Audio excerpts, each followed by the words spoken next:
Muy buenas noches, bienvenidos y bienvenidos a una edición más de Temas y Debates. Les saluda Ricardo Sosa. Miércoles 3 de marzo del año 2021, a la mitad de la semana productiva, en espera que cada uno de sus proyectos, objetivos y estrategias para la presente semana sean sobrepasadas.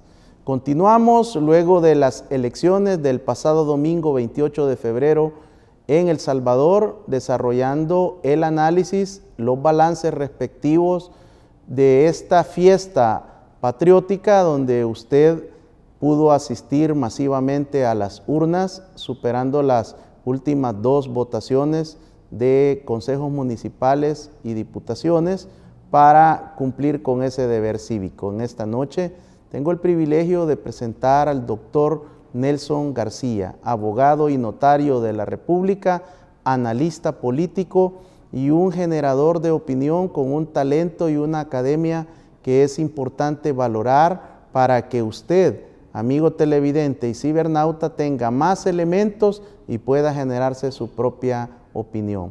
Doctor, gracias por aceptar mi invitación. Buenas noches. Bueno, muchas gracias en primer lugar por sus conceptos, Ricardo, y permítame reciprocarlos hacia su persona en el área que usted ha sembrado realmente las primeras semillas de los enfoques serios en lo que al tema de criminología particularmente se refiere. Y para mí también es un privilegio estar en este canal donde desfilan las diferentes opiniones del pensamiento nacional, de tal manera de que me permito también saludar a su enorme teleaudiencia y pedir al Señor que derrame bendiciones sobre todos nosotros. Muchas gracias, doctor. Dios le bendiga por sus palabras y por sus conceptos. Usted ha vivido muchas elecciones presidenciales, de consejos municipales y desde que surgió el Parlamento Centroamericano. ¿Cuáles son sus primeras reacciones de algo que usted ya había anticipado? Usted es de los pocos analistas que mantuvo tratando de establecer principios teóricos, académicos, como conocedor también de las fórmulas electorales de nuestro sistema, había proyectado una votación en la dimensión que se dio, pero han pasado 72 horas. ¿Cómo analiza, cómo está digiriendo usted los resultados, doctor? Bueno, permítame decirle que efectivamente yo recuerdo mi primera vez que voté, el candidato a la presidencia, el coronel José María Lemus, contra otros contrincantes de rango abolencio político. Y fue mi primera frustración también en esa época, porque acababa de sacar la cédula de identidad, llego al Palacio Nacional, donde había una gran aglomeración, voto, pero me quedé curioseando porque era una experiencia para un cipote de 18 años. Mi sorpresa fue que a la media hora llega la Guardia Nacional y cambia las urnas, particularmente donde yo había votado, ¿verdad? Y puso otras. Y el señor candidato salió pues muy bien parado, digamos. De ahí trasladémonos a esta época en donde el análisis sociológico, político y sobre todo una valoración de los errores cometidos por las llamadas partidocracias de este país me hicieron concluir que el señor presidente iba a ganar en primera vuelta, cosa que nunca había sucedido. Y así lo dije. Por supuesto que eso tuvo como consecuencia que dijeran, no, hombre, mejor retírese, ya no siga diciendo cosas porque van a creer que está loco. Y efectivamente ganó en primera vuelta, contra todos los que decían que no era posible. Es más, allegados a él que decían que si en segunda vuelta pues no quedaba el candidato que ellos iban prefiriendo, iban a votar por el señor presidente actual. Y igual ocurrió como se mantuvo la línea de una política que en lugar de abrir la verdad hacia el pueblo, vamos a decir que se enconchó en su propio concepto de que aquí no pasa nada y de justificación de cosas injustificables como eran los famosos sobresueldos, por ejemplo.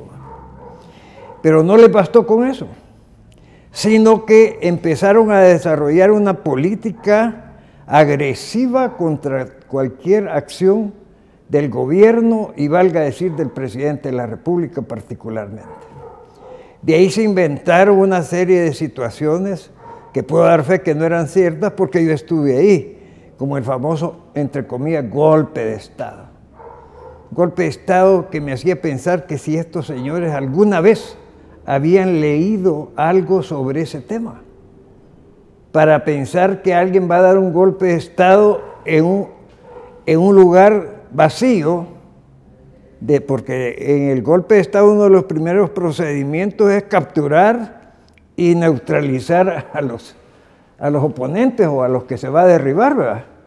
Pero estos ni habían llegado, ni iban a llegar, y de eso hicieron una rasgadura de vestiduras de fariseos.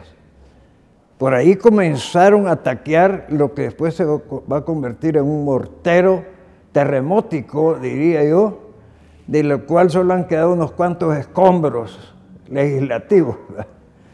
Que como castigo van a tener que soplarse 3 años oyendo todo lo contrario de lo que sienten y de lo que piensan. O sea que no es ninguna ganga que esos 4 gatos, como decimos, hayan quedado, ¿verdad? Es decir, yo no quisiera estar en sus zapatos, porque hoy sí van a sentir lo que es una avalancha del razonamiento sobre temas de justicia, de equidad y sobre todo de combate a la corrupción. Esa es mi perspectiva al respecto, y creo que toda la ciudadanía va a tener puertas abiertas precisamente porque es el pueblo el que ha ganado estas elecciones. Ya estos, que es otro error, estos equivocados piensan que cuando ya llegue el funcionario, a este hay que atacar. No, cuando atacan a ese que ha sido electo por una masiva población, están atacando a los electores. Ese simplemente es el representante de todas esas voluntades. Y justamente eso es lo que le pasó con la presidencia. Cada vez que atacaban al presidente, atacaban a los que estábamos en la línea del progreso nacional. Este no es un problema de personas. Este es un movimiento sociológico más que político, fíjense, que ha conducido a algo extraordinario, no nacionalmente, mundialmente, porque a través de un proceso democrático, con sus falencias naturales, por supuesto, es un hecho humano y al fin y al cabo errar humano es, pero ha dado un poder que solo lo da la fuerza militar en los golpes de Estado precisamente. Así que si quieren sentir a gusto con su concepto, pues este es un gran golpe de Estado, porque ha concentrado el poder monolítico, no de 3 poderes, no de un solo poder que se llama poder soberano, el pueblo. Doctor, usted como estudioso de la política, de la sociología, de las ciencias penales, de la historia salvadoreña, muchos están hablando ya de que esta victoria del presidente Bukele y el partido Nuevas Ideas le concede más poder incluso que al exgeneral Martínez. Sin duda, usted lo cataloga esta victoria como un terremoto. ¿Cuáles son esas réplicas que quedan luego de ese terremoto? Y luego también, ¿será cierto que el pueblo le ha otorgado ese poder al presidente Bukele inesperado para muchos? Ya que mencionó al general Maximiliano Hernández Martínez, de cuya descendencia, casualmente, por vivir yo en la Colonia América y tener el general su residencia familiar a 5 cuadras de mi casa, me permitió adentrarme en ese hogar, incluso ver trofeos militares ganados por el famoso general. Fíjese que no obstante esa simpatía de niño y de adolescente hacia esa familia, que perduró hasta el fin de la muerte de la mayoría, excepto de la familia Dreyfus, que todavía viven la mayoría de ellos, señoras y señores, y caballeros, Carlito Dreyfus particular. Al general Martínez se le creó toda una aureola de dictador y de autoritarismo, que efectivamente lo tuvo. Pero ¿cuáles fueron las consecuencias positivas de ese autoritarismo y de eso? No había delincuencia. Los métodos no me constan, pero de lo que se sabe, eran bastante radicales. No había esa racha de homicidios ni nada de eso, ¿verdad? Pero había mucho ladronismo. Consecuentemente, eso significó que la represión que hubo en esas áreas fueron ejemplares y el pueblo tuvo una respuesta. Pero obviamente una presidencia de 13 años era insoportable para ciertos sectores que aspiraban a ser los presidentes, porque en este mundo uno de los factores motivacionales no crea que es el servicio de los demás, sino que es el servicio personal. Por eso que cuando llega una persona que en lugar de estar callado, viendo cómo saca bolsas negras de los bancos, etcétera, y cómo se recetan las... Entonces crea una situación de afecto hacia él, ¿verdad? ¿Qué es lo que ha pasado? Es obvio que la atención y sobre todo la inquebrantable voluntad de hacer lo que se debe de hacer le suena autoritarismo a muchos. Pero eso para nosotros que hemos vivido la academia, que hemos vivido el ambiente popular cotidianamente, a veces me preguntan a mí, doctor, ¿y qué anda haciendo aquí por la Plaza Bula Bula? ¿Lo van a asaltar? No, hombre, les digo, si en eso ando yo ahorita, porque con esto de la pandemia, pues por lo menos a tener la tentación de que me puedo llevar un par de cinchos. Pero repitiendo, los que estamos en contacto con el pueblo en los mercados, en el mercado Belloso particularmente, donde es un ambiente autóctono de la realidad nacional. A usted no le extraña que yo vayan desfilando corvos ahí, porque una de mis aficiones es chapodar, ¿verdad? A veces chapodar la mentira, pero a veces unos cuantos árboles mal puestos. Entonces, se le creó una imagen al general Martínez que conllevó a una reacción en la cual falleció un ciudadano norteamericano de apellido Wright, pariente de la familia de Sola Wright y de don Juan Wright y del actual candidato electo a diputado, Juanito Wright. Eso provocó que en la embajada americana le diera un ultimátum al general Martínez. No voy a detenerme en detalles de ese golpe porque lo conozco a fondo, como le digo, por esas circunstancias de acercamiento. Pero después de haber sido señalado como el tirano y todo, hoy resulta que en estas etapas me he encontrado que los mismos que atacaban eso, hoy lo ponderan, ¿verdad?, como el único presidente que no robó y además que mandó a poner en la Asamblea Legislativa no más empréstito, porque pagó la deuda externa.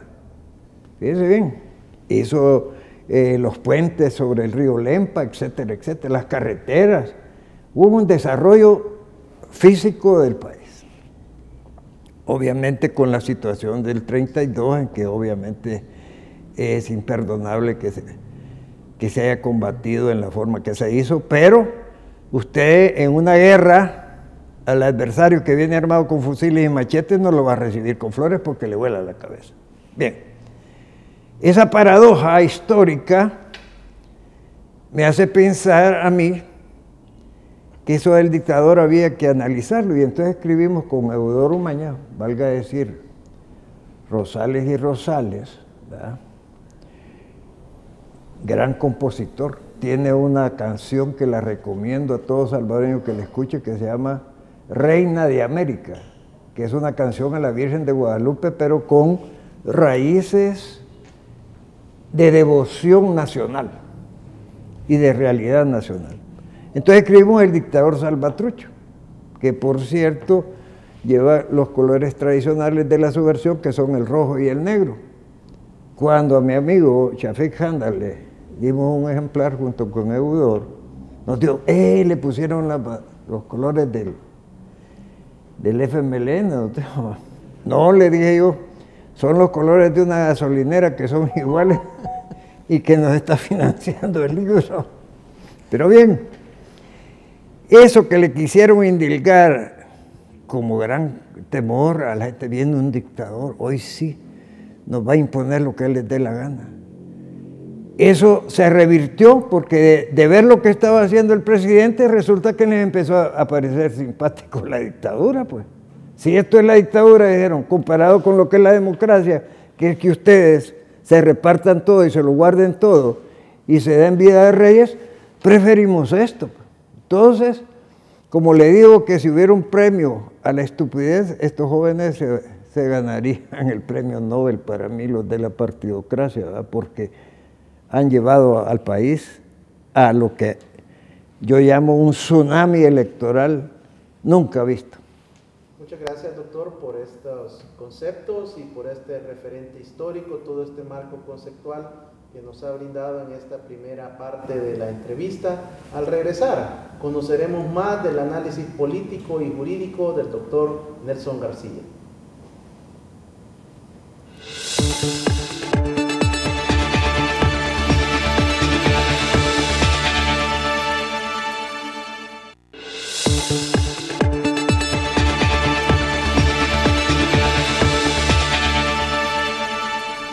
Muchas gracias por continuar en nuestra sintonía.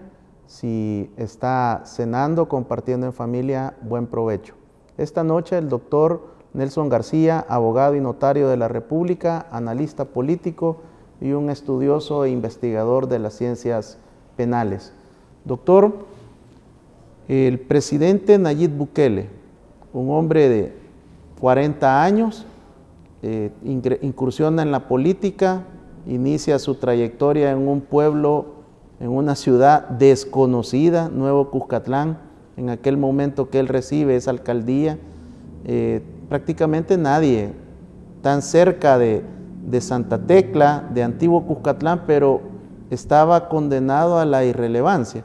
Llega él, la posiciona, logra llevar inversión al municipio, se va para la ciudad capital San Salvador, transforma la capital, disminuye los índices de delincuencia en el centro histórico de la ciudad, logra sacar a la capital de las más violentas del mundo con su gestión, y luego él piensa que él puede hacer lo mismo con el país.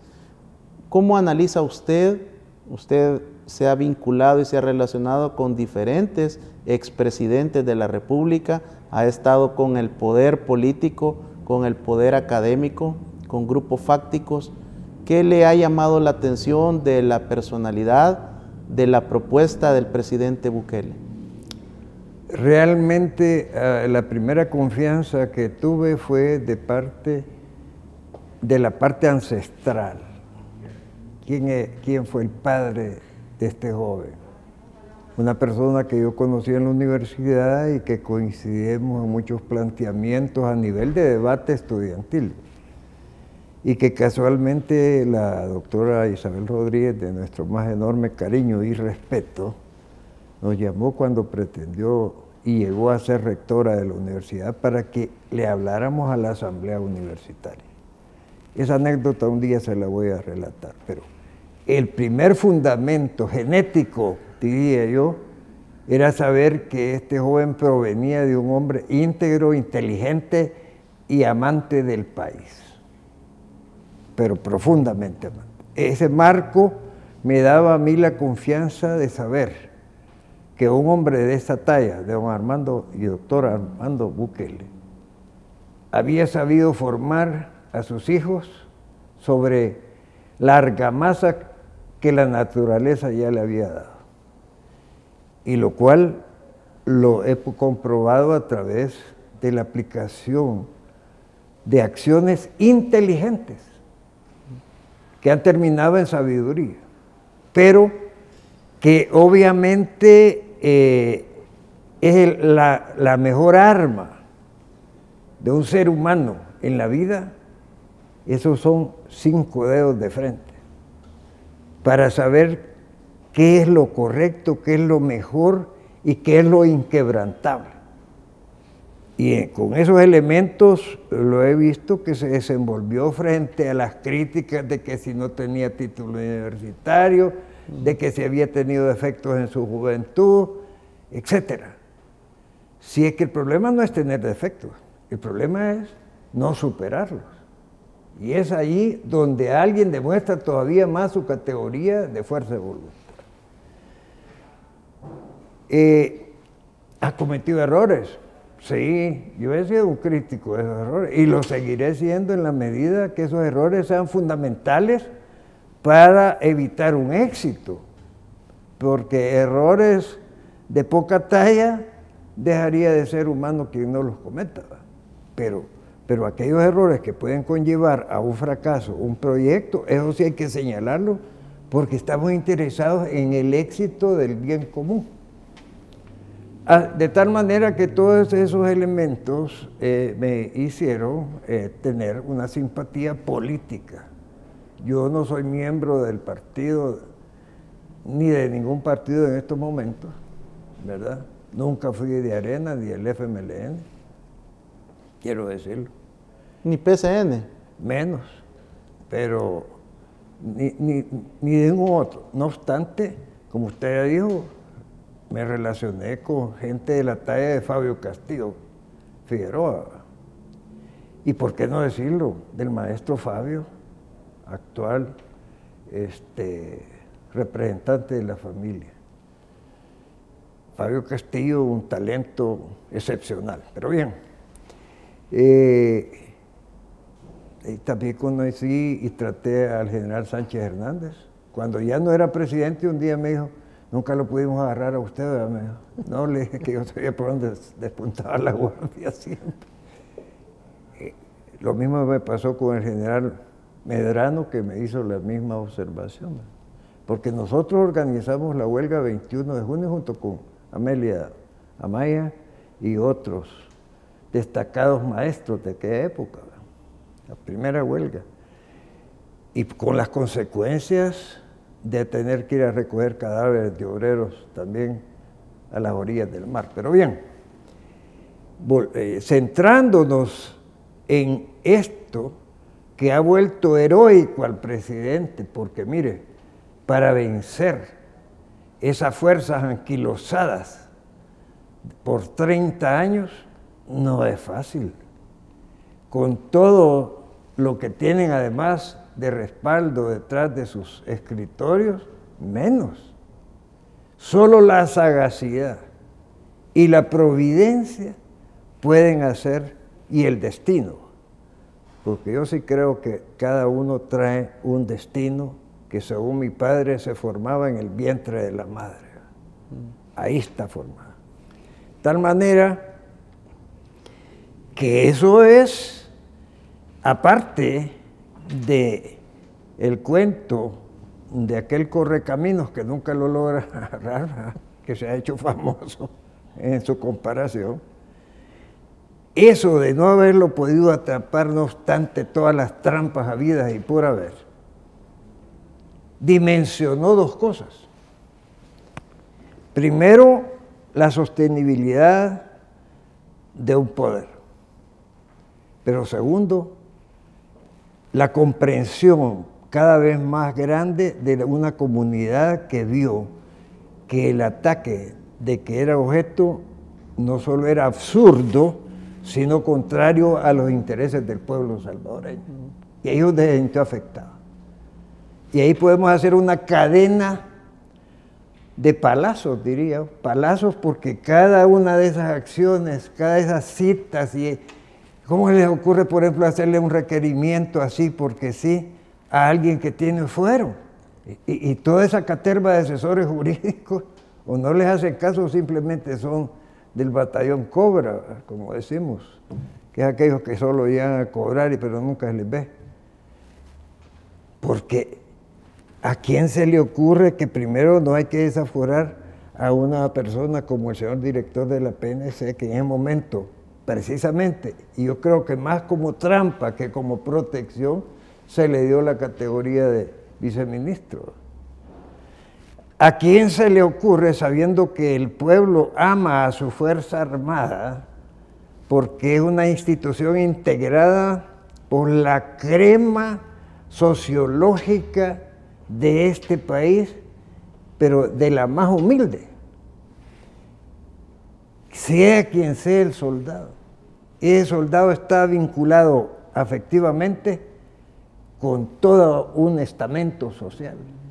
¿Y cómo se le ocurre que al jefe de ese estamento van a salir 4 señoras ingratas, por no llamar, porque hoy cualquier cosa hay que pensarlo antes de decir algo de la mujer, ¿verdad? Se han blindado. Pero yo les llamo ingratas porque se necesita de ser demasiado ingrato para tratar de pagarle a alguien sus esfuerzos, incluso personales, y sus riesgos personales, con esa mala crianza, también palabra diplomática, por no decir otra, de decirle que usted mire tanto para ver si lo sacaban de quicio. Entonces, no solo el presidente, sino sus colaboradores más insignes, como el ministro de Salud, el ministro de Hacienda, que están palpables, a flor de piel están esos ejemplos. Se han mantenido, yo digo que en una extrema paciencia, que solo es comparable con la extrema paciencia que ha tenido este pueblo para no irse a tomar, como en otras latitudes, la Asamblea Legislativa y convertir en una tragedia el ambiente político nacional. Esta es una realidad. ¿Por qué la gente, doctor, el domingo, jóvenes y personas adultas mayores, no se movían de las filas hasta que votaran? ¿Qué les impulsa, según su análisis, a seguir y confiar en el presidente Bukele de esa manera? Así como Santa Claus anda su saco, ¿verdad? Cada uno andaba un saco lleno de esto que le estoy señalando. Y eso pesa como piedras e impide caminar de regreso. Porque no, hemos venido de lejos cargando todo esto y ahorita lo voy a tirar al suelo. No, ahorita me lo cobro. Si como buen fin de mes, ese día se pasaron las facturas totales del pasado a estos señores.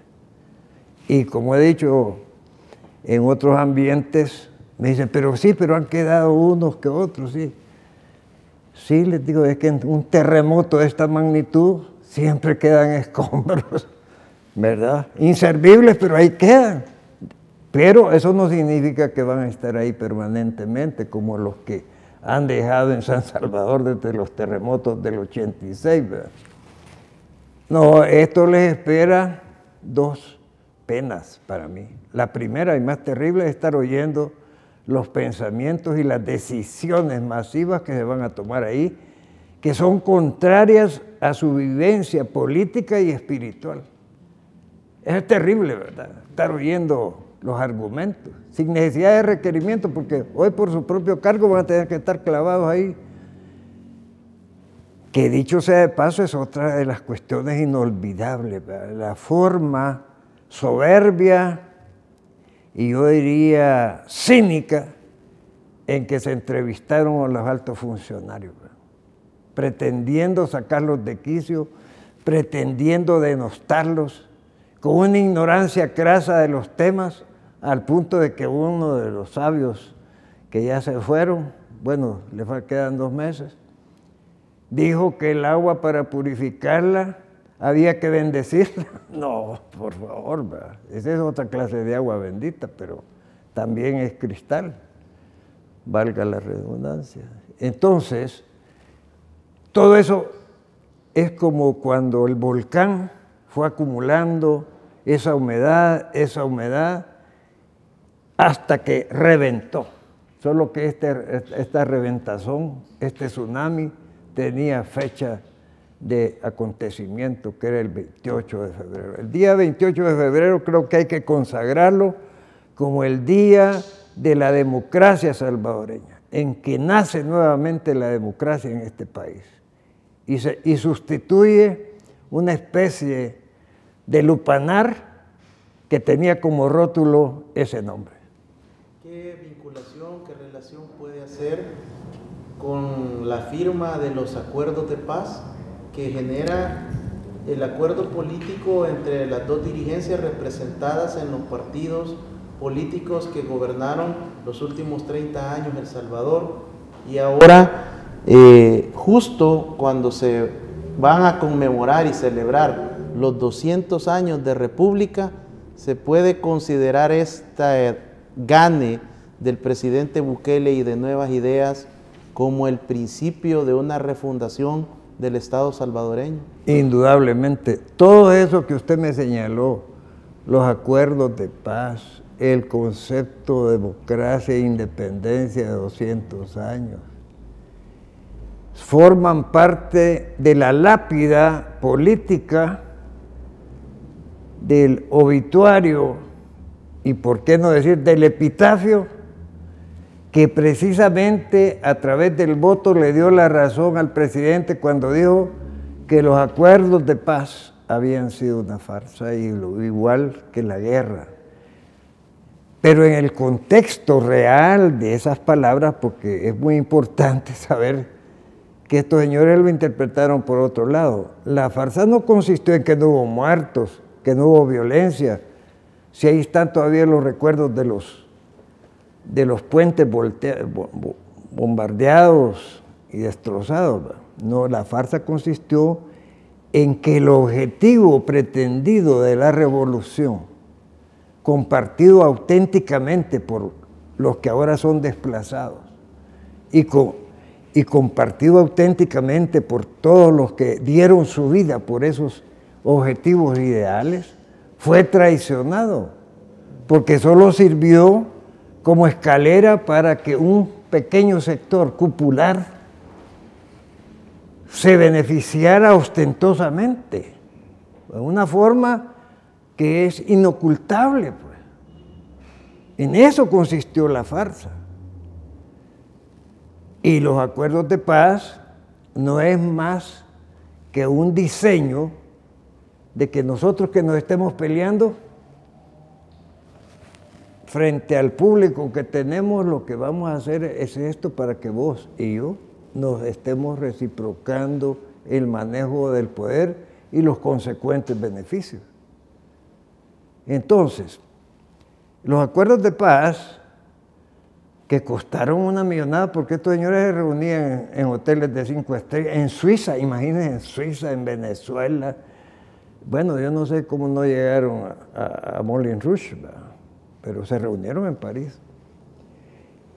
Un costo que al final quien les pasó debajo de la mesa las cláusulas que hoy quieren que sean pétreas y que no son pétreas. No hay nada pétreo. A veces solo los cerebros parecen ser pétreos.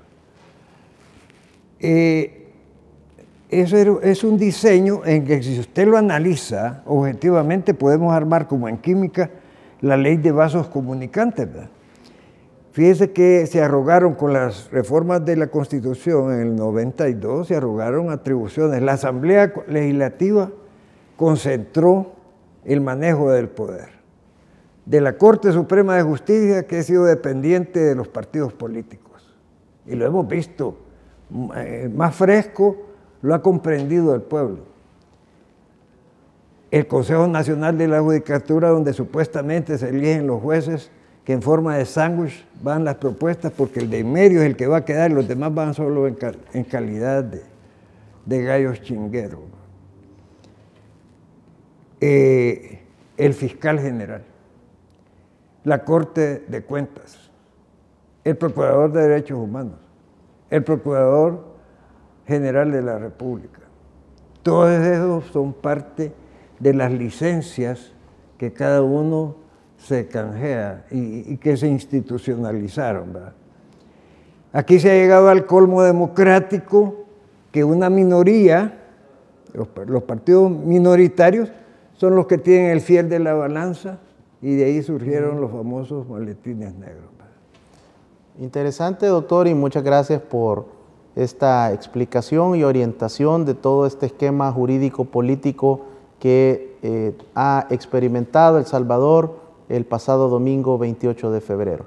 Al regresar conoceremos cuál es el análisis político de lo que enfrentará el partido Nuevas Ideas a partir del 1 de mayo del 2021 y cuáles deberían de ser, en opinión del doctor Nelson García, la ruta y las primeras acciones de esta aplanadora CIAN, como se le está denominando ya luego de 72 horas del gane en las elecciones. Al regresar.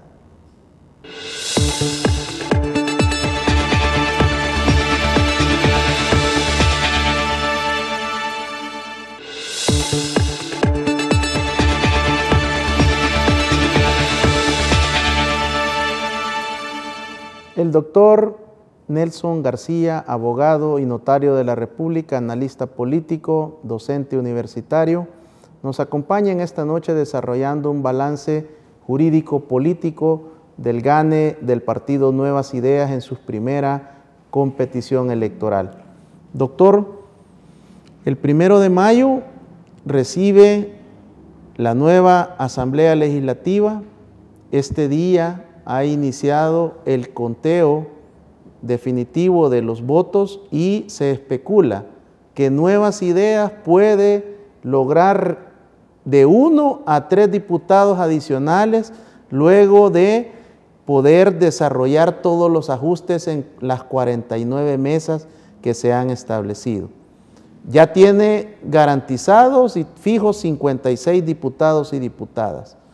¿Cuáles son los principales retos y desafíos que enfrentará la bancada legislativa de Nuevas Ideas con una oposición política condenada a la irrelevancia?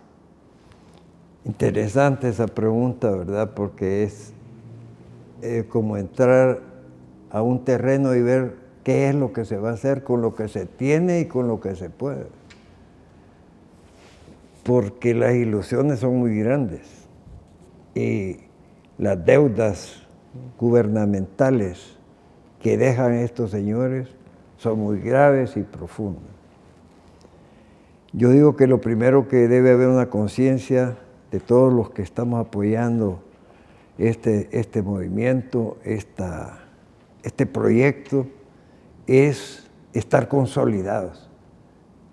Como dijo John F. Kennedy, no preguntes qué puede hacer el gobierno por ti, sino qué puedes hacer tú con el gobierno por tu patria. Parodiando las frases del extinto presidente ejemplar.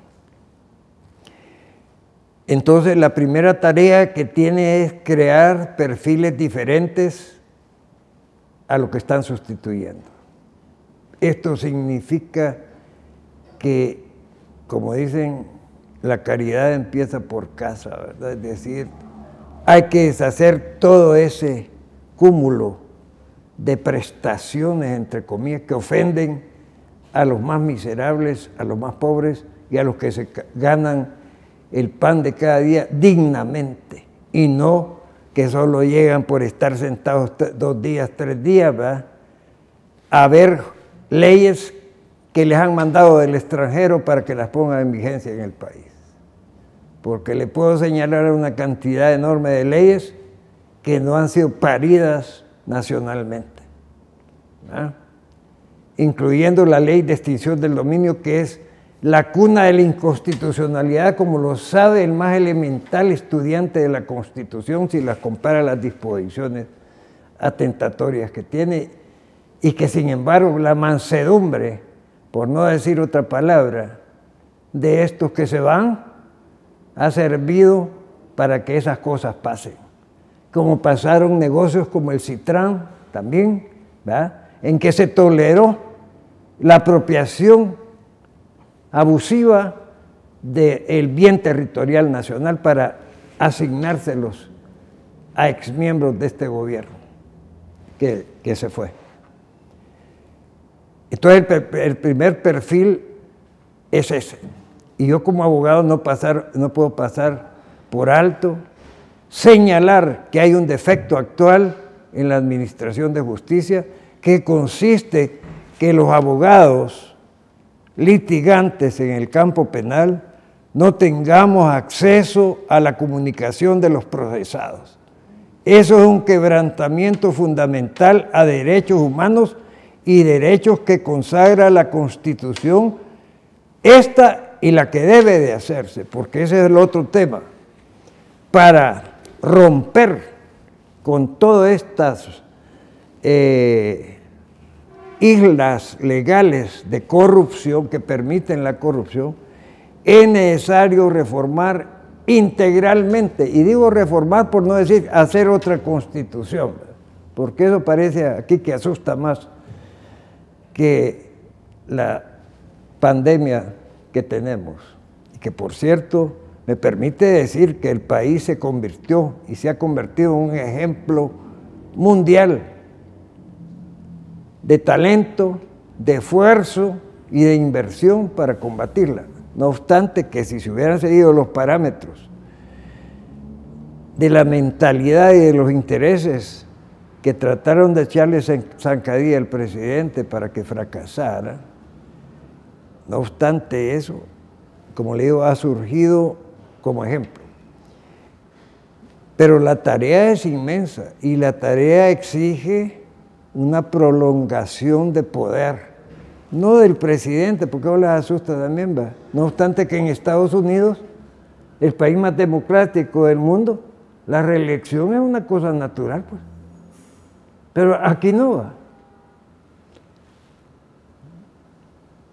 Eso creo que es secundario, porque como le digo, yo creo que esto tiene el éxito de tener el respaldo de la mayoría y sobre todo de la absoluta voluntad de los que no tienen nada y de los que han logrado algo a través del esfuerzo en un ambiente donde no es fácil hacerse de una posición. Eso lo puedo decir con mucha seguridad porque, como le repito, y si usted ve mi imagen de Twitter, la he cambiado por una en que estoy uniformado con el sagrado uniforme del Instituto Nacional General Francisco Menéndez. ¿Por qué? Porque ahí, no obstante no pertenecer estrictamente a ese ambiente, pedir, estudiar, porque es la cuna de la verdadera sabiduría y conocimiento de la educación media. Doctor, durante muchos años he seguido su trayectoria en diferentes medios de comunicación y usted siempre ha dicho que la Constitución de 1983 necesita revisiones profundas y cambios. ¿Usted apoya la conformación de la comisión que está estudiando y que está coordinando el doctor Félix Ulloa? Claro que sí, pero no solo eso. Fíjese que apoyo las otras comisiones que a nivel de iniciativa profesional se han formado, donde hay gente, jóvenes juristas, que no voy a mencionar porque es muy largo esa lista, donde de mutuo propio, y lo digo con conocimiento de causa porque he sido invitado a ellas, donde veo que están en la fase de diseñar el articulado de una nueva constitución, donde se suprimen y se modifican las formas de elegir en segundo grado a los funcionarios. Aquí has tenido la simpleza de que vale más un dedo que un diploma. Este va a ser y aquel te lo cambio por este y ya estuvo, ¿verdad? Y este cherada va a ir a hacer lo que nosotros le digamos y cuando estemos en problemas va a poner unas sentencias bien chivas que nos va a dejar a nosotros impunes. Ese es un área. El área es importante. Segundo, debe de cambiarse la forma de elegir el Tribunal Supremo Electoral. Este que ha pasado es una vergüenza para los más elementales conceptos de conocimiento en materia electoral. Lo digo con conocimiento y quiero tirar un guante por si se les ocurre tener un debate al respecto. Pero realmente resulta inaudible. Uno que debe tener la tolerancia de escuchar al adversario, es inaudible escuchar planteamientos que van desde... Yo estoy opuesto como juez a que ese partido se incorpore a las elecciones. ¿Cómo puede ser un juez decir eso?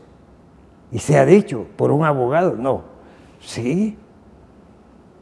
Entonces, todas esas cosas deben cambiar. Aparte que es inaudito el sistema que tiene, en donde si usted tiene un problema,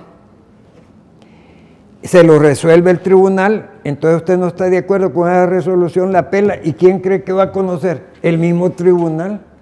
Pero si eso es tan elemental que ni el indio aquí no hubiera hecho ese sistema. ¿Verdad? Y eso que va a poner la corona de San José creyendo que con eso se volvía príncipe también. ¿Qué más? La partidocracia. La partidocracia, bueno, ahí se coló dos conceptos negativos para el país. Primero, que la sala de lo constitucional anterior se permitió violar la Constitución, el artículo 85, que decía que la única forma de accesar al gobierno es mediante los partidos políticos, permitió las candidaturas independientes. Luego hay que facilitar, integrar el voto internacional de nuestros compatriotas, que por cierto, permítame decirle, con toda reverencia a mis conceptos de entrega total, lo que hicieron estos compatriotas sacrificando su dinero para venir a votar y ojalá que no les haya tocado Santa Marta, ¿verdad? Donde allá, por falta de tinta, se imagina, ¿verdad? Eso es lo más absurdo. Bueno, es que hubo un intento subliminal de dañar las elecciones, ¿verdad? Doctor, otro tema que usted ha insistido es en el respeto al artículo 11 y 12 de la Constitución del principio de presunción de inocencia y la famosa presentación de capturados que ni siquiera hasta ese momento han sido imputados. Sí, qué bueno que me lo recuerda, porque sería un pecado no mencionarlo en esta preciosa entrevista. Le voy a hacer una pregunta a los medios de comunicación tradicionales y no los menciono por la decencia de este programa.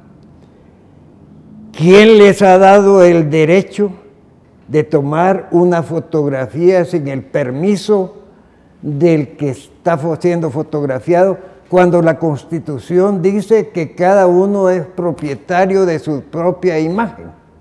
¿Quién les ha dicho?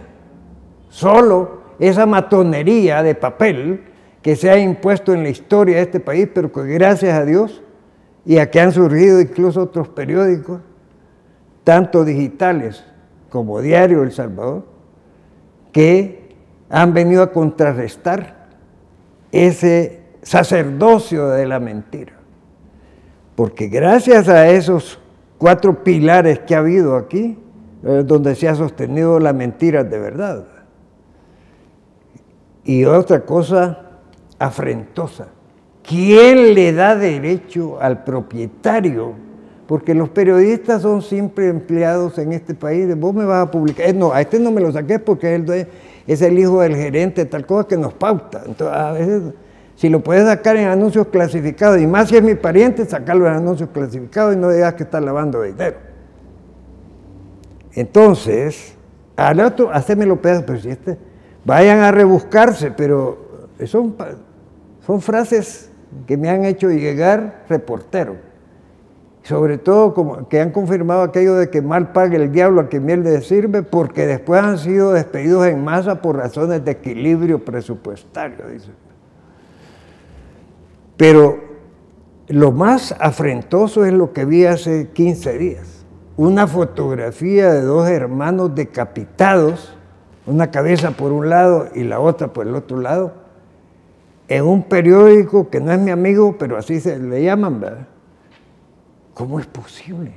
Y que no había incluso un acuerdo hipócrita, que no iban a sacar situaciones amarillas y vergonzosas. No, porque el dinero es primero. El morbo.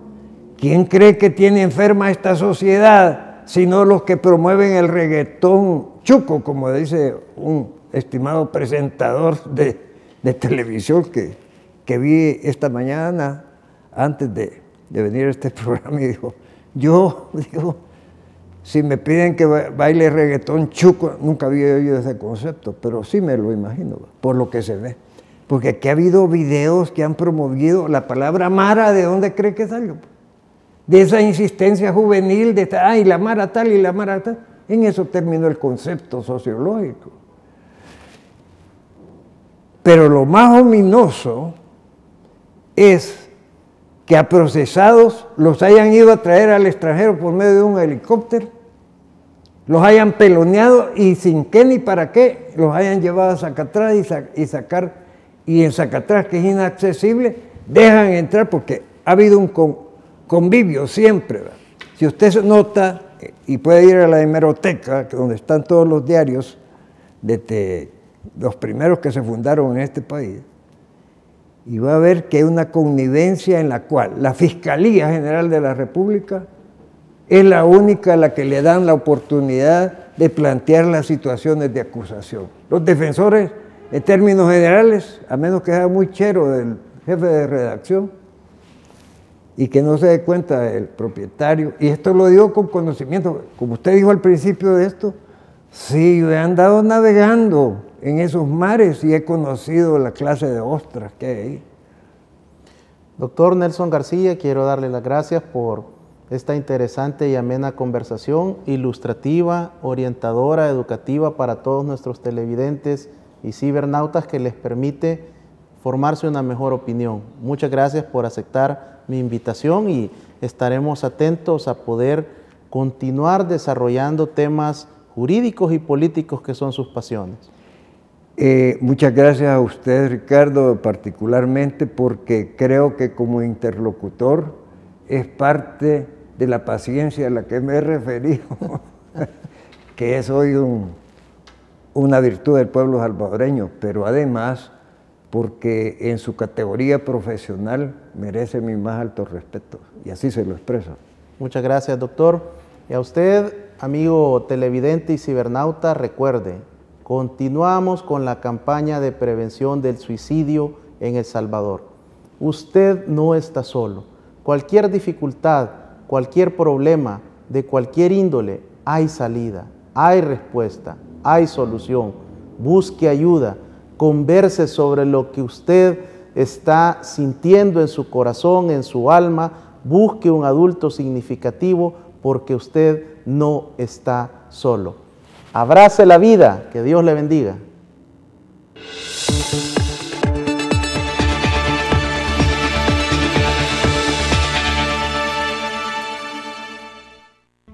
Los conceptos vertidos en el programa anterior son responsabilidad directa de quien los emitió. En ningún momento representan la línea editorial de esta estación televisora.